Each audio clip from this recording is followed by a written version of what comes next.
여기 존경하는 우리 김기련 우리 부총장, 또 교수님도 많으시네요. 우리 이관 교수님 계시고, 권원 교수님 계시고. 나는 여기서 강의도 여러 번 했는데 왜 이렇게 은혜 손자리 한 번도 안 왔었나 하는 생각을 하거든요. 대학원 첩불이 이렇게 영감 있고 은혜 있는 자리에 와서 말씀을 전할 수 있게 돼서 큰 영광으로 하나님께 감사합니다. 오늘 말씀은 이 능력을 담는 무기력. 우리가 살면서 나 자신의 존재가 점점 가치가 줄어든다고 생각을 할 때에 우리는 자꾸 무기력에 빠집니다. 입시생이 대학에 입시에 떨어지고 취직해야 될 졸업생들이 취직이 안 될 때, 또 나이가 들어서 직장에서 은퇴하고 할 일이 없을 때에 사람은 무기력감에 빠집니다. 이 현대인들은 자신에 대한 확신과 가치를 상실하면서 누구나 무기력감을 한 번씩은 다 절감하는 것입니다. 세상이 내 마음대로 되는 것이 없다는 것을 우리가 느끼면서 무기력감은 더해지는 것입니다.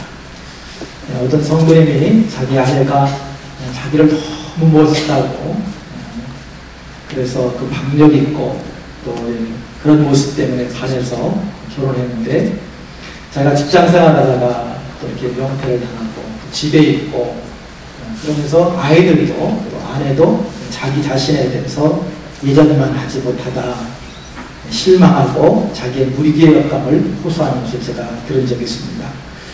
이 무기력은 우리 자아를 위축시키는 것입니다. 우리 자신의 자아를 점점 작아지게 하는 것들이 무기력입니다. 하나님은 우리를 왕같은 제사장이라 그렇게 말씀하시는데, 정작 우리는 자신이 보잘것없는 그런 존재라고 하는 생각들을 우리가 하면서 살아가고 있습니다. 그런데 이 무기력은 무능하고는 조금 다릅니다. 무능한 것들은 아무런 능력이 없는 것을 말하지만, 무기력은 능력이 있음에도 능력의 한계를 절감하는 것이 바로 이 무기력인 것입니다. 그래서 무기력은 특정한 사람의 문제가 아니라 우리 모두의 문제인 것입니다. 여러분 가운데는 나는 무기력감을 느끼지 않는다 하고 생각하는, 또 그렇게 얘기하는 분이 있을 수가 있습니다.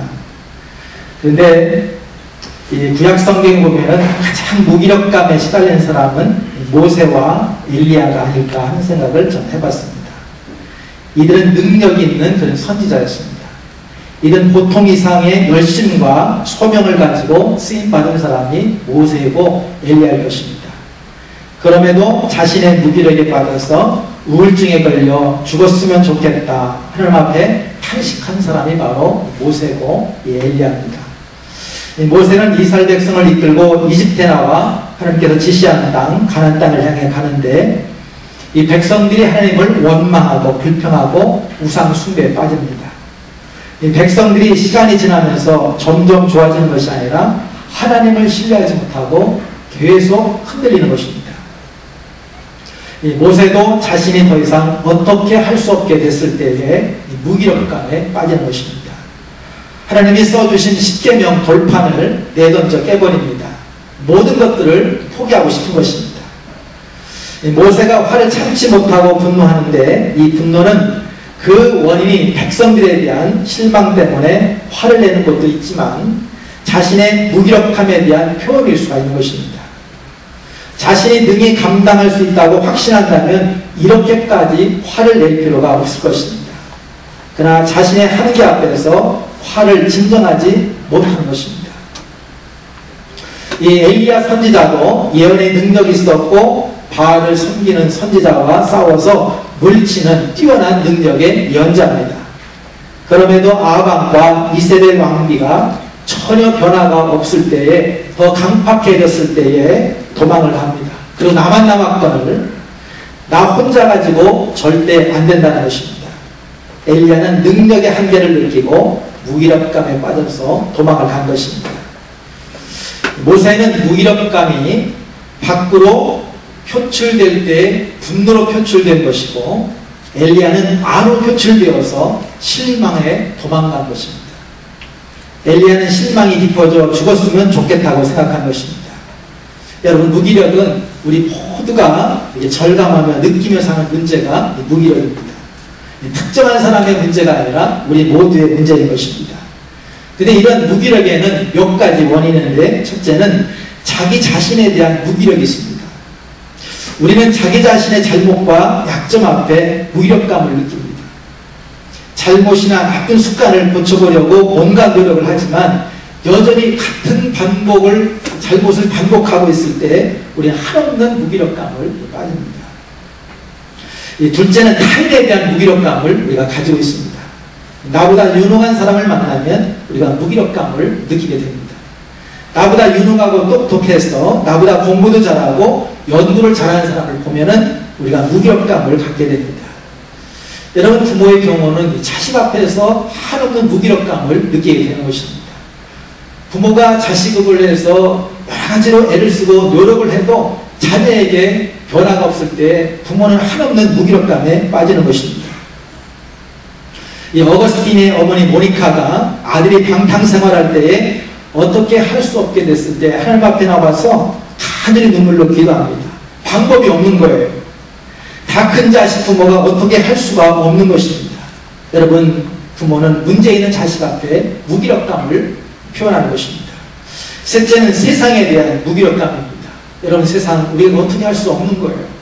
여러분, 이 교회를 보면 내가 어떻게 할 수 없는 거예요. 우리 감리교회를 보면 내가 어떻게 할 수 없는 거예요. 또 남북 간의 문제 어떻게 할 수 없는 것입니다. 여러분, 세계에 일어나고는 많은 문제 앞에서 우리는 한없는 무기력감에 빠지게 됩니다. 내 힘으로 좀처럼 어떻게 할 수 없는 상황을 만나게 되면 무기력해져서 우리 자신의 자아가 점점 작아지는 것입니다. 여러분, 리더십이 없다는 것이 더 무기력감을 빠지게 하는 것입니다. 우리가 살면서 여러 형태의 무기력감에 빠지게 되는데, 내 자신이 어떻게 할 수 없을 때 어떤 이런 상황에 만나게 되면 우리 자아가 작아지고 무기력감에서 헤어나지 못하는 것입니다. 오늘 본문에는 이 무기력 때문에 고심한 바울의 이야기가 소개되고 있습니다. 바울은 자신의 가신 질병 때문에 무기력감에 빠져 있는 것입니다. 질병이 깊고 오래 지속된 삶의 의욕을 상실하고 무기력해지는 것입니다. 바울에게는 인생의 가시, 육체의 가시가 있었습니다. 이것 때문에 바울은 하나님 앞에 간절히 기도합니다. 이 육체의 가시를 제거해달라, 그렇게 기도하는 것입니다. 다른 사람의 병은 사도 바울이 잘 고쳐주면서 정작 자신의 질병을 고치지 못하는 것입니다. 그래, 육체의 가시 앞에 바울은 한없이 무기력해지는 겁니다. 바울이 아무리 하나님 앞에 기도해도 하나님께서 병을 고쳐주지 않습니다. 바울은 하나님의 침묵 앞에서 무기력해지는 것입니다. 하나님, 내 육체 가시를 빼주십시오. 근데 이렇게 기도했을 때 정작 하나님의 응답은 내 은혜가 내게 족하다. 하나님의 기도의 응답은 전혀 다른 것입니다. 바울이 원하는 것을 주신 것이 아니라 바울에게 필요한 것을 하나님이 주신 것을 우리가 알 수가 있습니다. 하나님은 우리가 원하는 것을 주시기도 하지만 때로 바울처럼 내가 원하는 것이 아니라 내게 필요한 것들을 주시더라고 하는 겁니다. 사실 바울에게 주신 기도의 응답은 어떻게 보면은 아무것도 아닌 것일 수 있고 다르게 보면은 엄청난 것인 것을 우리가 알 수가 있는 것입니다. 우리는 질병에 걸렸을 때에 기도해서 고침받고 기뻐서 간증하고 싶은데 하나님께서 바울처럼 다른 응답을 주시면 우리는 더 실망하고 무기력함에 빠지는 것입니다. 이 바울은 자신의 질병 때문에 괴롭고 인생이 힘이 듭니다. 병만 없으면 부족한 것이 없는 인생인데 매일 사대나 가시처럼 질병 때문에 괴로움을 당하는 것입니다.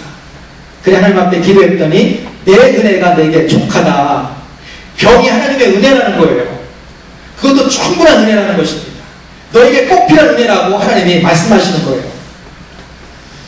어떤 사람도 병을 하나님의 은혜라고 생각하는 사람은 없을 것입니다. 그런데 하나님은 바울의 병이 하나님의 선물이고 하나님의 은혜라고 하는 것입니다. 사람이 볼 때는 부족해 보이는 것이지만 하나님이 보실 때는 부족함이 없는 은혜인 것입니다. 이 기독교와 이 타종교의 차이점이 무엇인가? 세계 기독교 학술대회가 열렸을 때 그 주제가 기독교와 타종교의 그 차이점을 얘기할 때에 그 차이점은 뭐 사랑이다, 희생이다. 근데 C.S. 루이스가 자기 철학가 됐을 때에 그 입을 열어서 말하기를 기독교와 타종교의 차이점은 너무나 분명하고 간단합니다. 그것은 은혜입니다. 그랬습니다. 인간의 공로와 노력을 통해서 구원받는 것이 아니라 하나님의 은혜로 구원받는 것이 기독교라. 그래 우리는 하나님의 은혜로 구원받고 은혜로 사는 것입니다. 그런데 문제는 무엇이 하나님의 은혜이냐 하는 것이 굉장히 중요한 문제입니다. 우리는 내가 원하는 것을 얻으면 그것이 하나님의 은혜라고 우리는 생각하고 싶어요. 그런데 바울에게 깊은 질병이 하나님의 은혜라는 것입니다. 이게 무슨 뜻인가? 오늘 본문 7절에 보니까 가시가 바울로 하여금 자만에 빠지지 않도록 하기 위해서 하나님이 주신 안전장치다. 교만에 넘어지지 않도록 하나님이 주신 은혜요 선물이라 그렇게 기록하고 있습니다. 내 은혜가 내가 족하도다. 내 능력이 약한 데서 온전해집니다. 우리가 연약할 때 겸손해져서 하나님의 능력을 구하게 되는 것입니다. 바울은 가시를 뽑아달라 기도했지만 하나님께서 오히려 그것이 주님의 능력을 담는 통로요 그릇이 되게 하셨다고 하는 것입니다. 이 얀마텔 장편 소설의 파이 이야기라고 하는 그런 소설이 있는데 그 소설에는 이 캐나다로 가던 배가 파선을 당해서 이 파이라는 소년이 구명보트에 이렇게 타게 되는데 호랑이와 같이 이렇게 표류하게 됩니다. 여러분 호랑이하고 같이 소년이 타는데 호랑이가 이 파이라는 소년을 잡아먹는 시간 문제. 근데 이 소년은 이 호랑이가 자신을 잡아먹지 않도록 방치하지 않습니다. 이 호랑이를 길들이거나 다스리는 것도 불가능합니다. 다만 이 모종의 관계를 맺는데 호랑이가 배가 고프면 낚시질을 부지런히 호랑이가 먹을 수 있는 것을 이렇게 주기로 하고 둘이 불편한 위험한 통고를 하는 거예요. 그러면서 아슬아슬하고 무서우면서도 둘이 서로 의지하고 잘 견딥니다. 근데 어느 날 섬이 나타났습니다. 이 구명보트가 섬이 닿자마자 호랑이는 뒤도 돌아보지 않고 그 숲속으로 달아났습니다. 그때 파이라는 소년이 물음을 터뜨립니다. 이 원수같은 호랑이가 떠났는데 왜 이 소년이 울었을까? 우리 모두에게 호랑이가 있다는 것입니다. 나를 잡아먹을 것 같은 두려운 호랑이가 있는 것입니다. 그래서 없애버리고 싶은 호랑이가 있다는 거예요. 바울의 육체에 가시고 사단에 사가했던 것입니다. 문제는 이 호랑이가 나를 잡아먹도록 해서는 안 됩니다. 바울은 자신의 가시 때문에 무너지지 않았어요. 가시 때문에 이 사도 바울이 무너지도록 자기 삶을 방치하지 않습니다.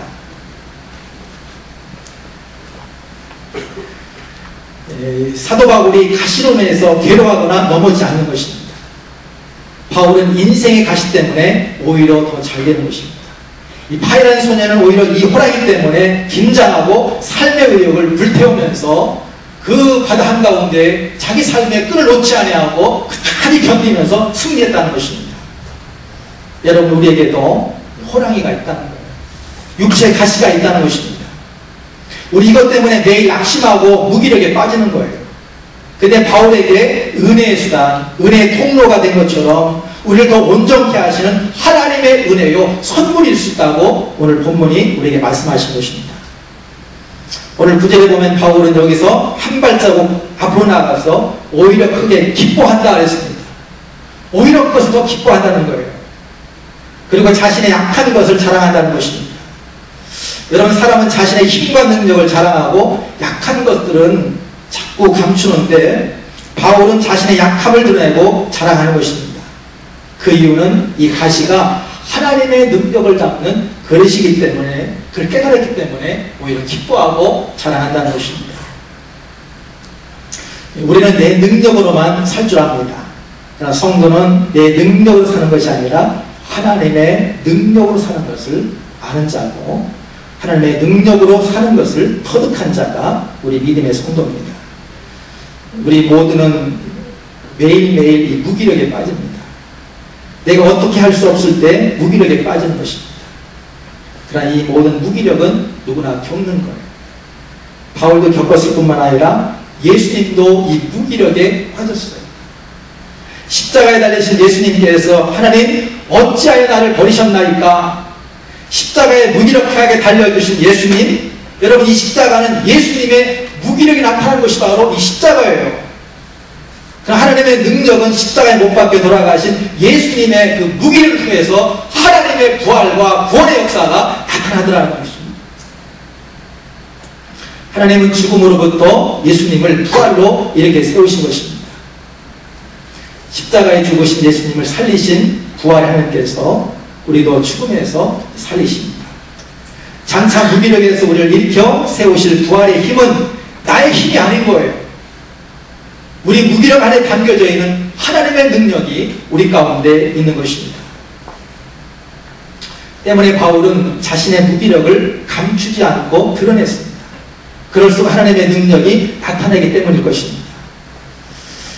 얼마 전에 이어령 교수의 딸 이민아 목사가 자기가 그동안에 많은 고난과 역경 가운데 있습니다.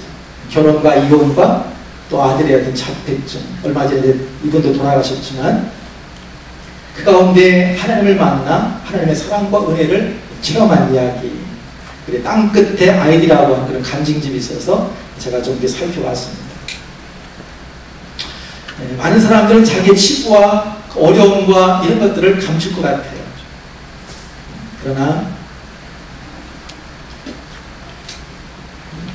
하나님을 알고 하나님의 능력을 아는 사람은 오히려 그런 것들을 드러내는 거예요. 그리고 하나님 앞에 내가 드러날 때 내가 치유가 되고 회복이 되고 하나님을 닮아갈 수가 있는 것입니다. 나를 통해서 역사하시는 분이 하나님이심을 우리 알기 때문에 나의 약함이 오히려 하나님의 능력을 담는 그릇이 되는 것을 우리가 아는 것입니다. 이 무명용사의 기도라는 그런 기도가 있어서 마지막으로 좀 소개하고 싶습니다. 무엇이나 얻을 수 있는 힘을 달라 하나님 앞에 구했으나 나는 나약한 몸으로 태어나 겸손히 복종하는 것을 배웠노라. 큰 일을 위해 건강을 구했으나 도리어 몸에 병을 얻어 좋은 일을 할 수 있게 되었고, 부를 얻어 행복하기를 간구했으나 나는 가난한 자가 되므로 오히려 지혜를 배웠노라.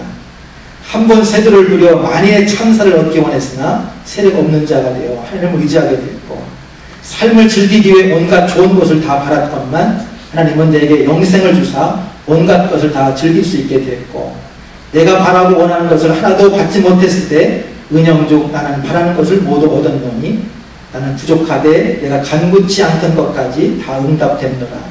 나는 만인 중에서 가장 풍성한 축복을 입었노라. 나의 원하는 것이 이루어지지 않을 때 무기력해지고 한없이 절망하는 세상 가운데 오히려 나의 약함이 하나님의 능력을 드러내고 더 온전케 하는 하나님의 은혜로 삼는 이 축복이 바울에게 있었던 것처럼 우리 모두에게도 이런 회복을 통해서 내 경험과 노력과 경험을 통해 쓰임받는 것이 아니라 하나님의 경륜과 능력으로 주의 영광을 드러낼 수 있는 우리 모두가 될 수 있기를 소망합니다. 기도하겠습니다.